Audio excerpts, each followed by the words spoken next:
We're less than a month away from training camps kicking off in the NFL, and I thought it'd be a good time to just go through some offseason winners and losers. It's been jam-packed with free agency, the draft, trades, coaching maneuvers, and so on and so forth. So I think it's a good time to kind of take a step back, kind of rehash some of the big things that happened, and take a look at which teams or individuals ended up on the right side or wrong side of things this offseason. My name is Harrison Graham. This is For Verts, where we talk NFL every single day. Okay, first winner here, the Philadelphia Eagles. They certainly lost some talent. They lost Kellen Moore. When you win a Super Bowl, you're going to have guys that you have to let go because they're going to go get paid elsewhere. But I think the tush-push staying for at least one more year is a huge win for Philadelphia. I mean, the data shows us that they run it better than any other team. I was kind of on the fence on whether or not it should be banned. It wasn't going to impact me as a content creator and just football fan too much either way, but I think for the Eagles it's pretty significant because it's kind of an elixir for them in short yardage and not just a yard. You know, if it's 3rd and 3, they can run it. Even if they just get 2 yards, then on 4th and 1, you run it again. Chances of stopping them is pretty slim. So it's become a play for them in big spots that they can lean on within that offense. It obviously helps too, when you now have Saquon Barkley in the mix, you can run different things off of it. So I think that's a big deal for the Eagles. And, you know, with the exodus of talent they had in a new OC, had they also lost the tush push, I do think there'd be at least some question marks heading into this year for them, but they should be very good again, and the tush push still being in their playbook is a big reason why. All right, help us out. We're trying to get to 11,000 subscribers ASAP. This time of year, you don't get a ton of new audience on NFL channels. It's just kind of how it works. So to all you loyal viewers who continue to hang with us every single day, we appreciate. But if you are new, if this is your first time, and if you're looking for a new place to absorb some NFL and then eventually some college football content as we get closer to football season, we're the channel for you. It's 100% free. I would appreciate it if you hit that subscribe button. I would love to get to 11,000 subscribers by the first preseason game, the Hall of Fame game in early August. So that's our goal. If you can help make it happen, that would be awesome. Okay, loser number 1, the Cincinnati Bengals. I thought it was weird when there was this internet celebration when Jamar Chase and T. Higgins both got their contracts locked in by Cincinnati. It was like no one thought they could do it. Everyone calls the Bengals cheap, and they just gave Jamar Chase a historic deal, and they also locked up T. Higgins. So all the naysayers and, the stereotypes against the Bengals, that doesn't exist anymore. It's like, okay, a couple things. One, paying Jamar Chase isn't a hard decision. That's number 1. Number 2, if you were going to pay T. Higgins, you should have done it the year prior when you could have got him at $23, $25 million per year. But what you really should have done, because of how good Joe Burrow is, and you could have used a pick you got for Higgins to either replace him or bolster that defense, which really needs it, you probably should have traded T. Higgins a year ago. Instead, they franchise tagged him and didn't even make the playoffs last year. So I thought the over-celebration for that to keep 2 players was a little much. It's like, okay, you didn't actually improve your team. You just kept 2 guys for an offense that's absolutely fantastic, led by Joe Burrow. It would make more sense to use Higgins as an asset to help bolster that defense. They didn't do that, and once they waited until this year, they had no choice because Higgins and Jamar Chase decided they were a combo deal, and the Bengals were like, well, we can't lose Chase, so we're just going to have to do what these guys say. So you mismanage that, and then that has indirectly led to this. The Trey Hendrickson mess. Another guy they should have locked in last year because what happened this offseason? The edge market explodes and the high-end guys make over $30 million per year, and they don't want to pay that.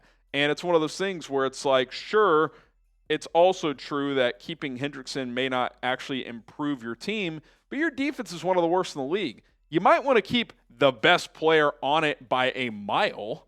I mean, that seems like common sense. To me, it would have made way more sense out of the 3 big-name guys that they had to pay over the last 18 months, Jamar Chase, Trey Hendrickson, T. Higgins. that Higgins would have been the odd man out. Trade him for like a second-round pick a year ago. Use that for defense or hell to replace him in the draft with a receiver, and use other assets since you didn't spend all that money on Higgins to bolster your defense. Instead, they've paid him and Chase almost $70 million per year, and they don't want to pay Trey Hendrickson what he's worth, which is $31 to $35 million per year on a 2 or 3 year extension. And oh, by the way, we'll just draft Shamar Stewart. If this Hendrickson thing goes south, we've got our new guy. Well, he has yet to practice. And by the way, he's a guy who needs practice. He is a project. He's a physical specimen, but he has no idea what he's doing out there. He's a guy that if you really coach him up well, he's got the physical tools to be a good player. But to miss all this practice time because you're trying to throw these different clauses into his rookie contract that don't really happen anymore for first-round picks because those allegations of you being a cheap organization are still actually true despite paying Jamar Chase and T. Higgins. It's just a disaster. It's an absolute disaster. They still continue to act like a franchise of the pre-salary cap era where they're trying to penny pinch and this and that. And look, certain teams have more cash flow than others in terms of what their owner is willing to spend on an annual basis and what he's able to spend. Here's the reality, though. Every team gets over $400 million in the TV money alone. Just the TV money. The TV deals that spread across all 32 teams, they all netted over $400 million last year. That has nothing to do with ticket sales for all your home games, merchandise, training camp tickets that you sell, preseason, all this other stuff, which probably adds up to, I would guess 150 extra million. Like this idea that the owner can't pay Trey Hendrickson because it's a cash flow issue, do not believe it. It's total garbage. And I just think this is a pivotal year with Burrow in his prime and Zach Taylor potentially on the hot seat, and you can't get this Hendrickson thing figured out. I just think it has been a distraction-filled offseason for a team that's missed the playoffs the last 2 years already. Okay, winner. We'll go to a player here, Caleb Williams, which we've talked about at times. I just think there's no young player in the league that a team invested in more this offseason than the Bears did with Caleb. First of all, they dump Matt Eberflus and go get Ben Johnson.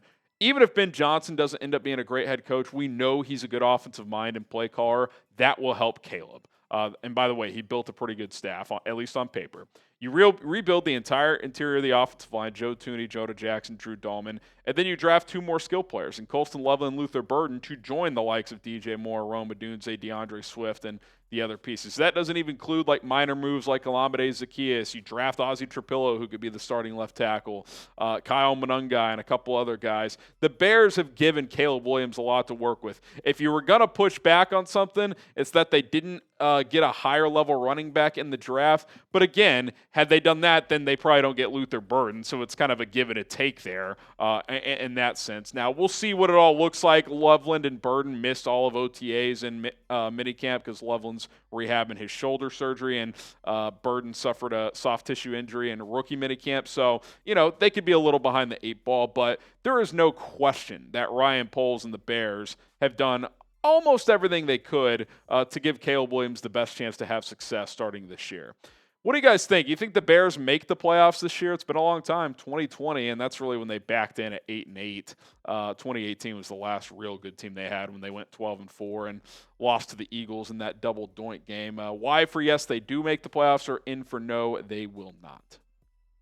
Okay, Detroit Lions on the losing side of things. A lot of this out of their control. When you're really good and you have a CEO head coach, you're going to lose coordinators. And Ben Johnson leaves for the Bears. Aaron Glenn leaves for the Jets to become head coaches there.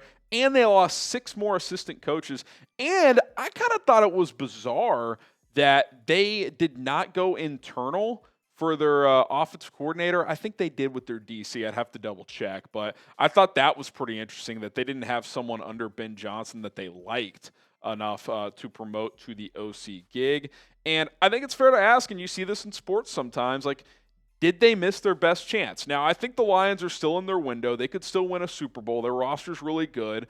But if you look at the Dan Campbell era, as impressive as guy as he is, and I do think he's one of the better kind of ascending head coaches in this league, before he made the switch to Ben Johnson at OC and Aaron Glenn at DC, before he made those coordinator changes, the Lions were not very good. Now, part of that, it was early in the rebuild, I understand, but it was not going well. Like, in that 2022 season when they won 6 out of 8 or 8 out of 10 to end the year and knock Green Bay out, there was a thought early in the season like, oh, this Dan Campbell thing may not work out. They may have to pivot. And obviously since then they've been awesome, but they just lost their 2 coordinators. So I think Detroit's an interesting team this year to see how big of a step they take back, if they take one at all. Okay, winner. Weird to say this, but the Raiders. Listen, I'm not saying they're going to win a ton of games, but this just feels like a real team. Just feels like a real organization for the first time in a while. You get Pete Carroll, who knows what he's doing. Is he at the peak of his powers in the modern day NFL? Probably not, but he could just stabilize the ship, right? He can get the train on the tracks. John Spytek has been under Jason Light in Tampa for years, and Jason Light is one of the best GMs in the league. He's been a big part of player acquisition down there. I like that hire at general manager. So you get those 2 guys signed up. You upgrade at quarterback massively. Regardless of what you think of Geno Smith, he is much better than Aiden O'Connell. He's better than the version of Jimmy Garoppolo they got in there a couple of years ago. That is a significant upgrade for the Las Vegas Raiders. And then also, you draft Ashton Genty, who, running back in the top 10, maybe it's against conventional wisdom, but in a draft that wasn't super top heavy, and for a team that just needs playmakers, he's going to be able to handle 20 to 25 carries per game, and it wouldn't shock me at all if he's instantly one of the 8 or 10 best running backs in the NFL. This team will at least be competitive and at least is a well-run team right now. Now, Mark Davis as an owner is kind of a joke, but kind of feels like he's finally just saying, you know what, I'm going to hire the best football people I can and just stay out of the way. So, again, AFC West is brutal. I'm not picking this team to make the playoffs, but could they be like a scrappy 7-10, 8-9 type of team? Another big offseason next year, maybe they push for a playoff spot in 26. I wouldn't rule it out, and this is for a team that has been a joke for the better part of 25 years. So I think the Raiders, if you're a Raiders fan, you got to at least feel optimistic for the first time in a long time. Okay, some other winners, rapid fire, and then we'll get to a few other losers, then we'll get out of here. Justin Fields, he gets 2 years, $40 million, $30 million guaranteed after basically being a backup the entire year in Pittsburgh. He started the first 6 games with Russell Wilson out. So to get that level of money and a real shot to become a franchise quarterback once again, 3rd team in as many years, like that's a hell of an opportunity if you're Justin Fields with the Jets. So I'd probably bet against it working long term, but I think the story there is if you're a good guy who works hard, who gets along well with his teammates, have a good reputation in the league, and I think all that is true with Fields, you're going to get opportunities, especially if you have talent. I think there are clear limitations, which we've seen, but that's a big win for him to get that level of contract and commitment to be the clear starter. They're not going to go to Tyrod Taylor unless it's just a complete disaster. Baltimore Ravens, you add Jair Alexander late in the mix here. You bring back pretty much everyone of note, able to lock in Ronnie Stanley. Feels like Baltimore, who, again, came up short in the playoffs last year, but their defense about midway through the year really figured it out, and that core group is back and could even be better with Jair. They have a real shot to come out of the AFC. And then Minnesota, the roster is effing loaded. It just comes down to J.J. McCarthy. Because instead of paying Sam Darnold $35-40 million, they opted to use that money for some key free agents on the offensive and defensive lines to plug some holes. And if JJ is just solid, that team has a real shot in the NFC North. Okay, some other losers. The Saints. I don't have an issue. In fact, I actually think Derek Carr retiring and that whole thing and not feeling obligated to him, I think that's a good thing long term. But they should have found a way to pivot off of him sooner in the offseason, try to clear up some cap. And this is the issue with kicking money down the road the way they have, is they couldn't really financially commit to a full rebuild this year, which is really what they should have done. It's kind of what the Bears did 3 years ago, and Bears fans are hoping this is the year kind of that rebuild really takes shape into being a good team now. Like the Saints, all their good players are old. Like Alvin Kamara is almost 30. Cam Jordan, like Chris Olave's young, but he's got a concussion issue. Like this quarterback thing, is that going to work? I don't know. Same thing with Cleveland with the quarterbacks. Like, sure, you keep Myles Garrett. I would argue trading him for 2 firsts and like a third would have made more sense. You draft Dylan Gabriel way too high, then your owner says, no, I still want you to draft Shador. Then he's getting speeding tickets left and right. It's just The one thing about the Browns I thought was actually a pretty good move was, Travis Hunter would have been a sexy pick, but to get Jacksonville's first-round pick next year to move off of the number 2 pick to only move down to 5, they have a chance to hit the reset button for real next year if none of these quarterbacks hit, because they'll probably have 2 pretty high draft picks. And then the Dolphins, I'm just selling what they're doing. I liked a couple of their draft picks, but if I was a betting man, Mike McDaniel would be probably at the top of my list of coaches to get fired midway through this season.